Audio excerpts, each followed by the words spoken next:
Michael had always told himself he wasn't the type to scare easily. Years of working night shifts in a nearly empty warehouse had trained him to get used to silence, to darkness, to the endless hum of fluorescent lights.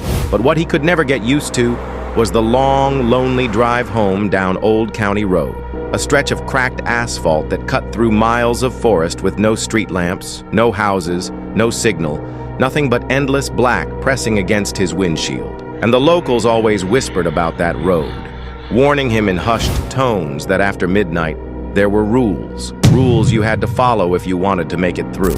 Never stop for anyone. Never check the mirror if you see headlights behind you. Never listen to the voices if the radio dies. And above all, never step out of the car.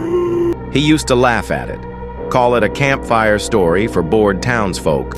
But that changed one night around 2:45 a.m. when exhaustion got the better of him and he turned onto that shortcut, the trees closing in so tightly that even his high beams seemed swallowed, the air in the car turning heavy, and it was then he saw her. The silhouette of a woman ahead standing at the roadside, one arm raised and waving desperately for him to stop, her outline trembling in the corner of his vision like a bad reflection.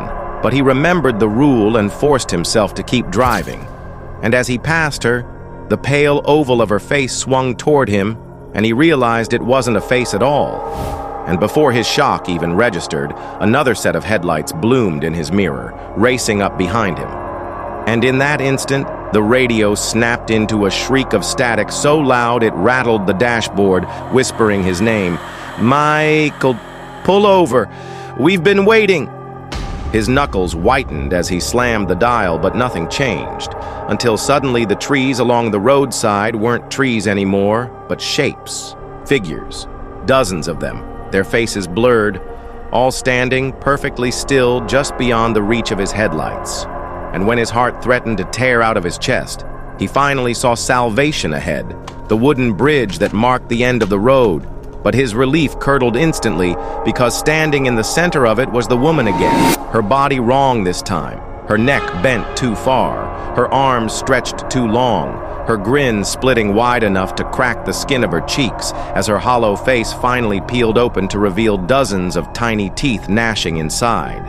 The whispers in the radio had become screams by then, a choir of voices shrieking his name in perfect unison, and then, just as suddenly, it was gone. The voices cut. The lights behind him blinked out. The figures vanished into the trees as though they had never been there. He dared to believe it was over until his phone lit up with a new message from an unknown number, and with shaking hands he opened it to find a single line of text that made his vision swim.